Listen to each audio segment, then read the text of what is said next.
Da da da da da. Da da da da da da da da da. You could help a little bit. What? Should I change it? Yeah, okay. Hey, everybody. Let's see. So we have a little bit of pre-video blather here. Let's see if our audio is working today. Is the audio working? Can you check it? Test, test, test, test, test, test. Our audio is working. That's it. All right. Very good.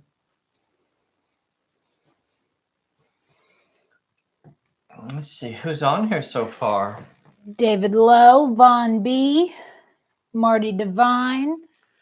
Von B. Isn't it like 2:00 in the morning for Mr. Von, the wild man of Britain? That is why he is called the Wild Man. Oh, the wild man is on. Hey, come over here. The wild man. What is it?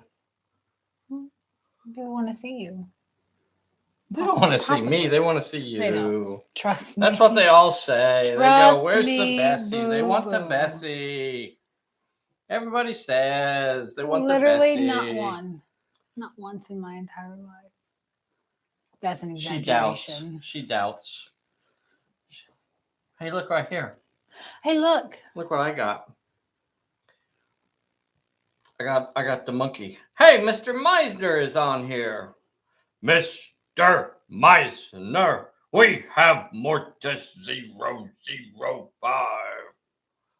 Thank you, Mortis, for jumping on here this evening, this fine evening. Where's Mortis from? Arizona? Why am I thinking Arizona? Am I right on that, or did I just make that up? Utah. I just remembered. I bet it's Utah. Mortis 005. Are you, in fact, from Utah? Simon Morley is on here. Yes, Utah. Utah. I believe it is pronounced Utah. Huh. Correct. So we have Michael G.W. Rules is on here. We had a Dear John letter from Mr. Stute, who logged on here and said he wasn't going to be able to join us this evening. We have a D.W. Lowe. Look at my monkey. Ooh. Who wants to pet my monkey? I don't think you should offer that. It doesn't sound. Tonight you can win.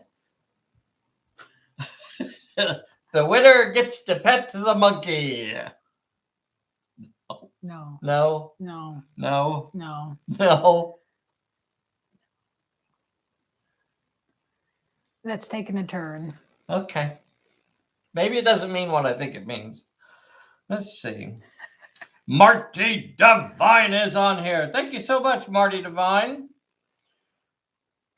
David Meisner, my neighbor. Dave, you can come on over anytime. You know, you just come walk on over here. He's probably in his Scooby-Doo bathrobe, though. He doesn't like leaving the house with his Scooby-Doo pajamas on and everything. We will be going officially live in about 1 minute. Simon Morgan. Oh, not Simon Morgan. Neil Morgan. Thank you so much for sending me your information. Let's see. I guess that's what we have right now. Should we start? Yeah, let's do it. Let's do it. Hey, everybody. This is Dave here at Pulp Alley, and I am with the world's most dangerous Bessy. Doesn't she look adorable in her Amish hat? Her boater? So cute. So cute. So tonight we wanted to talk about a whole bunch of different things. I guess a little bit about Kickstarter. We do have a couple rules, questions, or clarifications to go over. I'm going to talk about the pin winners from last Sunday, I think is when we did that. And then I wanted to show you my toys. Can I show you my toys Please too? I have do. some toys I'd like to show you this evening. I like it.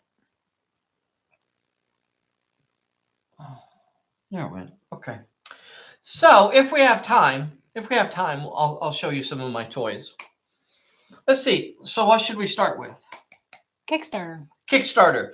So the big news on the Kickstarter is we're really down to just finishing up the China Station book. But I think the exciting news is that we have a shipping notification that the proof for the characters book has shipped. So, like any moment, like I'm actually expecting the doorbell to ring tonight and the book to show up any moment over the next few days. What? Yeah. So that's pretty freaking exciting. So that's a big milestone to actually have the physical book in my grubby paws, and then we can go through it and go, yeah, that looks really good, and then order a bazillion of them so that we can start shipping them off to y'all. We're still waiting on some miniatures. So that's still, we're still waiting on them to arrive. They've been ordered, they're being cast. Right now, it's just a waiting game of waiting for the figures to arrive. I think we have all the cards. Yeah. I think we're setting, well, I think we have all the boxes, so we're setting really pretty right now. We just got to get the China Station book done and then those two books printed, and still hoping that we can start shipping before the end of November. We'll just have to wait and see, though. It's so crazy right now. Let's see. Do we have any questions from anybody? No, let's do some rules questions. Rules? Yeah. Okay, let's do it. Last time I wore a boater, I was singing barbershop. We could do a quick little barbershop duet for y'all here. Or not. Or maybe we won't. Yes. I didn't prepare. I didn't prepare. You know the song. I don't know the song. Okay. Okay, we won't be doing the barbershop duet tonight, but maybe later. Hey, let's talk about the wieners. I think it's pronounced winners. Okay, all right. That's how. And they're gone forever. They're gone.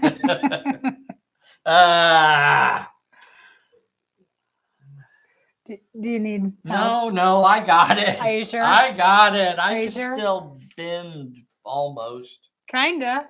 Almost. Hey, let's talk about the winners. I don't think this comes as any surprise because I think all of you can actually go on to the site and go to the video and possibly count down and count 10 names. Although there is a name on there that appears twice, so he only gets one pin.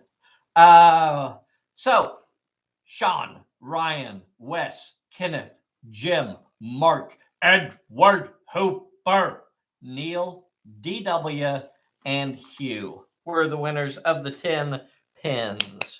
Yay, 10 pins. So I don't know when we're going to send those out. Hopefully, are they just going to be included with the Kickstarter packages? We'll probably end up having to send them separately. Well, there's I tell you what, guys, and I have to apologize. Sometimes I get special requests for this and that and another thing, and it's really hard for me sometimes to keep track of everything. So I would say sooner the better. I do my best, but stuff falls through the cracks sometimes, and that's just the way it goes. So it's better if we avoid the special requests if at all possible. Dave always need help. Yes, I do. Yes, I need lots and lots of help. Hey, Scott, did you guys already do Carnage? Let's see, what is this? The 4th? I think is it next weekend? When is Carnage? Throw it in the chat for me there. Von B says Canneries, finest singing duet this side of Miskatonic. Aw, thank you, Von B. Canaries. I bet that was Yeah. canaries. Yeah. See, I was thinking canaries because, okay, never mind. Fish. Can't. He doesn't have his glasses on. It's okay. You Okay. tried. I saw words, so that was pretty good for me. Carnage is this weekend. Oh, is it? No, like this weekend or The man said this weekend. this weekend? He just said this weekend. So, a reminder to all of yous out there, it's fairly difficult for Dave and Bessy to get around to conventions for various reasons. So if you're going to a convention and you would like to do a Pulp Alley game like Mr. Scott Howland here in far off northeast, where is he? He's not Massachusetts. I don't know, somewhere up in there, Vermont. If you're going to do go to a convention and put on a Pulp Alley game, you ought to let us know, and we'll try to send you some goodies, just like we did for Scott. Here are a couple questions, rules questions. So get out your thinking caps and or pencils to take notes. Okay, I'm ready. Do I have to move if I use my dodge skill in a fight? Bessy, what is the answer? No. No, you do not have to move. But it's there if you want it. Yeah. If you're successful, if you avoid taking any hits, then you can disengage and you can move an inch away. But you're not required to move. That is absolutely not part of the deal. And it's perfectly acceptable to dodge and stay exactly where you are. I guess one of the things to remember about this is that a character's base kind of represents the general area where they're standing. And it's at least, if I can't actually do this, but Bessy, stretch out your arms to both sides of you. Like a character's base is at least that big. I would do it, but I can't actually stretch my arms out. He's wounded. So within that framework, that's the area that character controls. That's the area that character occupies. They could be anywhere within that broad area at any moment. In Pulp Alley, we do not treat the characters as if they're statues. Like I was looking at this one game where if a character was like behind cover, but at least like for it to count as cover, at least half of the character had to be covered by the cover. And if at least half the character, the model, was covered by the cover, then you can declare that it's cover. And it seems like it's such an easy and smart thing to do, but you're almost assuming that the character just walks around in the exact same pose all the time. And that by turning the model slightly one way or another, it like they're a statue, like that determines whether or not they are in cover.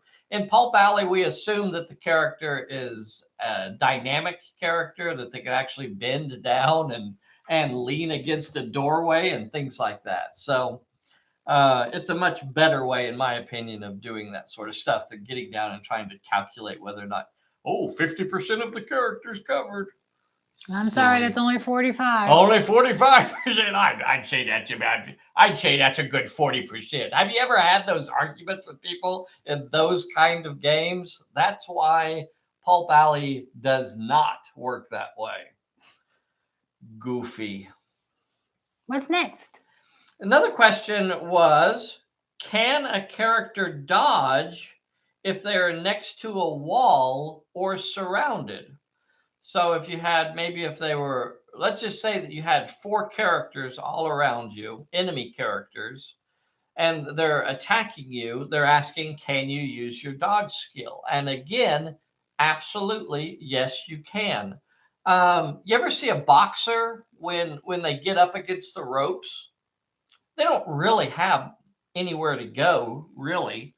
but they're still very much often in defensive mode.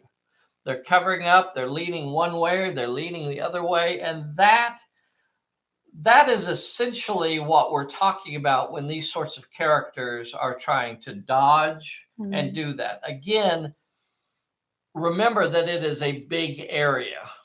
I can't stretch my arms out. It's a big area. But you can't dodge move, correct? Correct. You could not then disengage if you were effectively surrounded, even if you rolled a success, because you cannot move through an enemy base, nor could you move in a direction that was away that would get you at least an inch away from every one of those characters. It's not going to happen. So they can confine you to where you're unable to disengage, and that is a legitimate tactic. Yeah. But it doesn't mean that you're not allowed to dodge. And this came up against a character had an enemy up against a wall, and they're like, well, how can they dodge if they're up against the wall? It's like, in fighting, one of the fairly core principles is to not overextend yourself, right? So if somebody is punching at you, and like they're punching at your face, all you have to really do is move about 6 inches or so, right? You don't have to jump 6 feet to try and avoid every blow that comes at you. And if you did that, you would quickly wear yourself out and you wouldn't be effective at all. So anyway, short answer is yes, you can dodge even if you don't have anywhere to go, but you can't disengage. Okay. That was fun. What's next? Did I do the winners? Uh-huh. Did I tell them about the proof is incoming? You did. Did I talk about the Sunday scenario? You did. You know what that means? I don't think I did talk about the Sunday scenario. But you could incorporate that in when you talk about your toys. Sunday, Sunday, Sunday. Let's get to the toys. No, toys will be last. Boo. Toys are last. Toys are last. Somebody's Sunday a party scenario. pooper. We are currently playing through the Perilous Island campaign. Every single scenario in here with 4 different leagues and having a lot of fun. I think they're up to scenario number 5. Mm-hmm. This is our first landing officially on Perilous Island. So that's what we have the table set up for, except for that big monkey right there. That's not actually part of it. Aww, tease. I know. So this is going to be a lot of fun. We are now to scenario number 5, and this week it'll be Mr. David Lowe and Vern Jeske playing his Raven Squadron versus David Lowe and the Phantom Agent. Woohoo! So, Mr. Lowe, you're going to need to let me know which of the sidekicks you're going to be taking. And I'll probably try and get, Carnage is in Vermont, Scott says. Okay, very cool. Really wanted to get up there. Hey, Joe, thank you for jumping on here tonight. Appreciate it. Hey, Sean, thank you so much. Duck, dip, dive, and dodge. I think dodge is supposed to be in there. If you can dodge a wrench, you can dodge a ball. Let's see. So if you didn't see the video that I posted earlier today, it was about the terrain. Ooh. Yes, and setting up this particular table and talking about it a little bit. There's no water in the... There is no water. Will there be on Sunday? Maybe. She's talking about the little pool over here. Right over there. In the swimming pool. So frequently I will actually pour water into that because it will hold water, which I find amusing.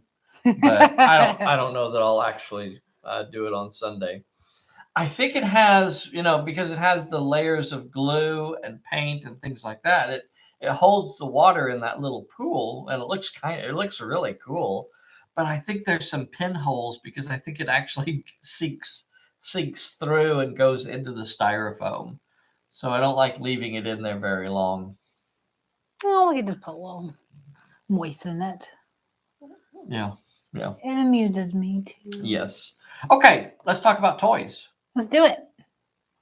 You guys rob your children's toys?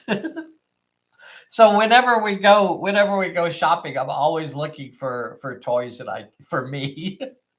Not the baby. Not for the baby, but that no, you take that back. I pick out a lot of toys for the baby too.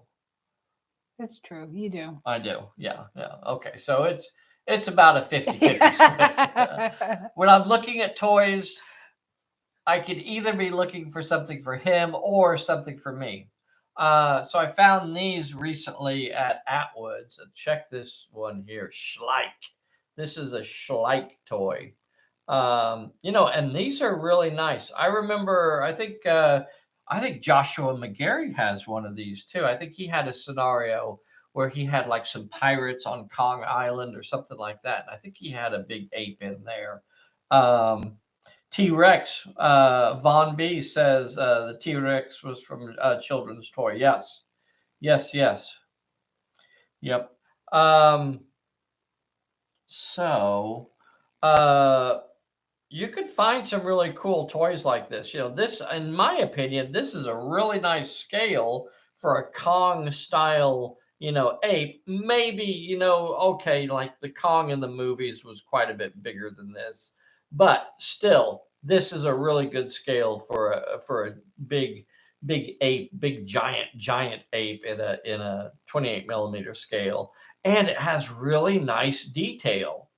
And I haven't done anything to this yet, but I think it would paint up really nice.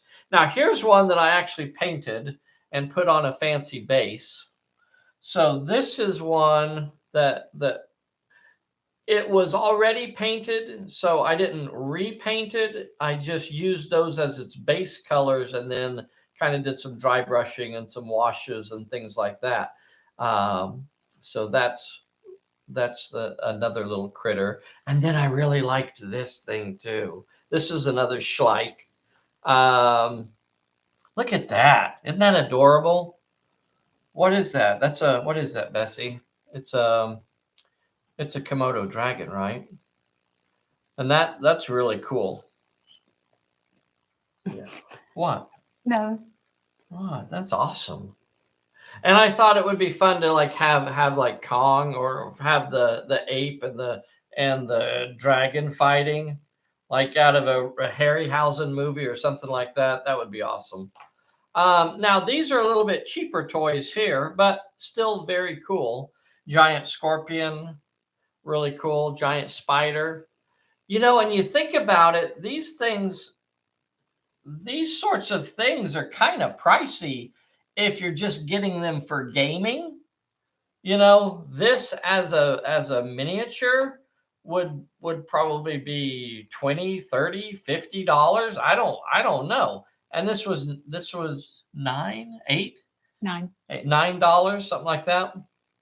So a really good deal if you can keep your eye out for this sort of stuff, for giant spiders, and this is perfect for Perilous Island. So lots of Mhm. fun.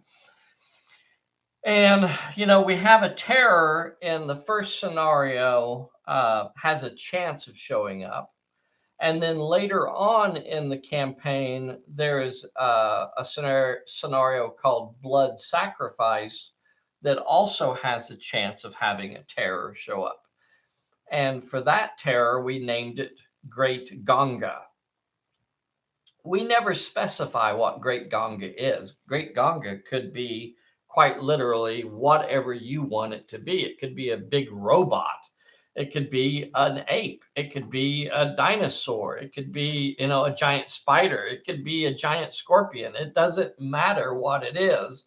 So it gives you the freedom to use whatever you think would work best for your setting and your campaign. So Great Ganga really could be anything. Now, there have been folks who have said that Great Ganga is the creature on the cover. Sure, they're probably right. It looks like that's his given name. Yeah, Great Ganga. But your Great Ganga may vary and be anything you want it to be. All right. I guess that's it. Yeah. Any questions from the boys and girls? One of my favorite.